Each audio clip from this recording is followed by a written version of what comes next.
is pretty much stable at about 60%, and while support for sanctions decreased in October as fears about rising energy prices kicked in, it's still higher in February. Polling by ZDF in Germany from September.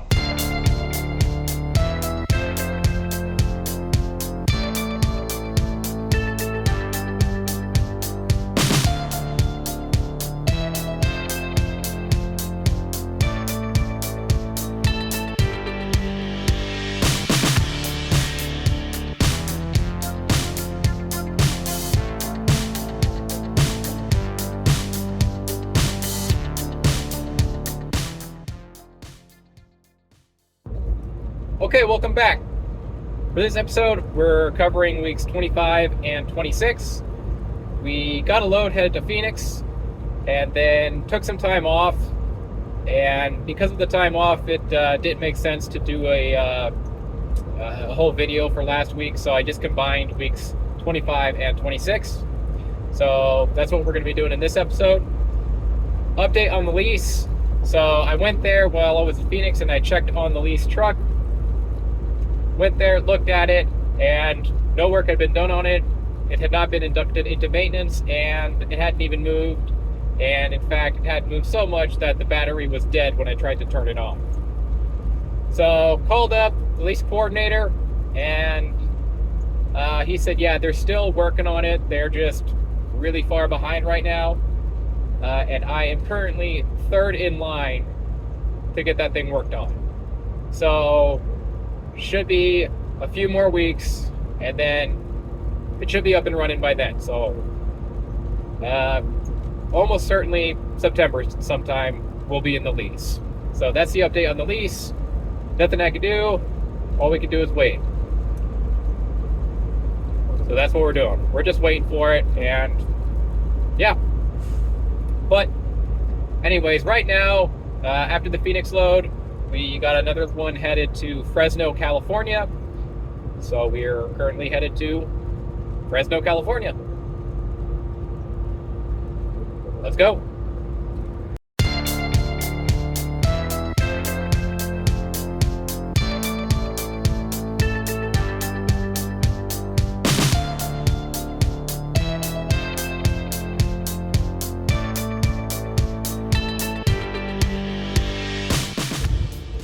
Okay, so we completed the Fresno load, and then after the Fresno load, we got tasked with another short load, some local work, dropping off, or picking up a load in the Tulare yard, and then just dropping it like 50 miles away or something like that.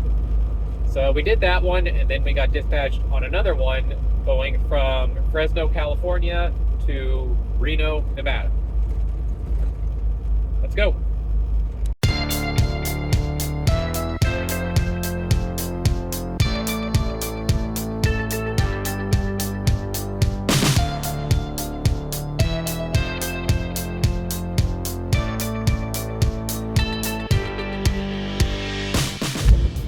Alright, so we delivered the Reno load, and then after we delivered the Reno load, got tasked with another one going from Reno, Nevada to Victorville, California. Let's go.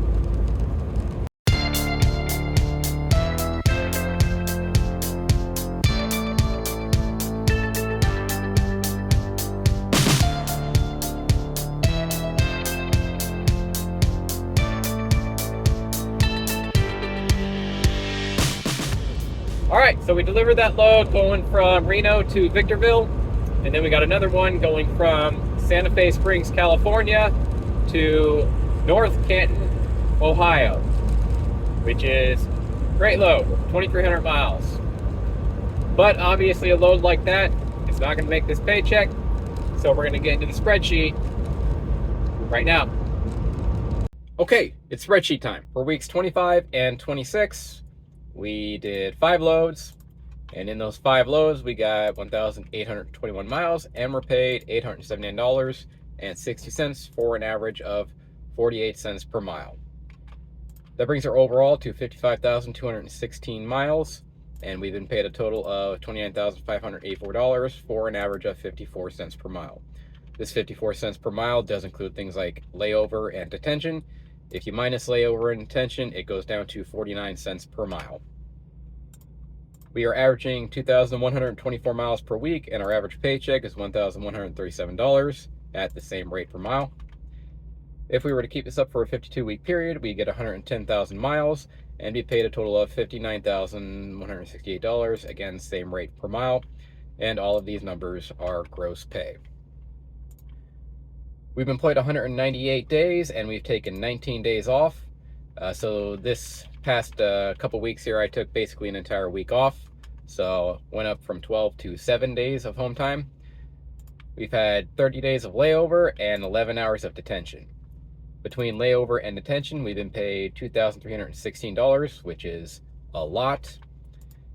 Days on duty, so we spent 179 days on duty of the 198 days total. And for every day on duty, we've been paid $165.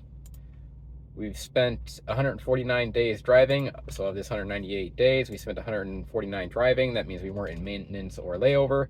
And we've been paid an average of $198. Average load length is 594 miles. And the average miles we get while on the road driving is 371. So if you guys are curious, like if you only work, say, 5 days a week or whatever, that's why I put these numbers down here. So, you know, if you count, if you just take the days on duty or pay per on duty day and multiply that to times however many days you work a week, say 5 or 6, you know, you'll get whatever the amount. So 5 times 160 would be like $800 a week. 6 times 160 would be, you know, 900 something a week or something like that. So you can multiply this number times however many days a week you work. Maybe you don't take this many days off or whatever, and multiply this number. Now, I'd also point out that this days on duty, like this includes like layover when I'm far away from home. So that could skew it. So just a note there. You might multiply it by this number because maybe if you're a local guy or whatever, you should be more reliably running every single day. Whereas I'm an over-the-road guy. I like the over-the-road. So I spend some time away from home that, you know, I can't get a loaner truck, for instance, if I'm in like Oregon or something and there's no load. So just a note there, but that's why I put these numbers here. You know, just multiply this number or this number depending on how you look at it, and that'll give you actually a pretty good example of how much you would make per week. If you work 5 days a week, multiply it by 5, 6 days a week, 6, you know, you get the drill. But that's how, maybe you don't run as hard as I do. You could just multiply these numbers by how many or however many days you want to work per week or per month, and that'll give you your paycheck. So, but yeah, there you have it. Slow week, slow couple weeks because I took some time off. It's whatever, but yeah, that's what your paycheck will reflect if you take time off. So there you go. Yeah, so the lease, hopefully it'll be done this month. I'm third in line, so it shouldn't be long, but I've been saying that for a while. So, but all we can do is wait. It is a little frustrating, but nothing I can do about it.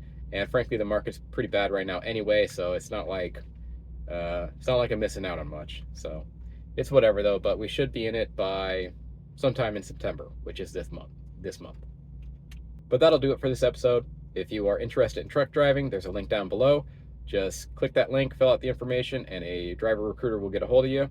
And if you are interested in this spreadsheet, it's in the link down below. It's in the About section down below. And all of the other spreadsheets I've done, the lease analysis, and a blank template of this one are also in there as well. You can download them and you can use them and you can look over them however you want. So feel free to do that. But that'll do it. See you next time.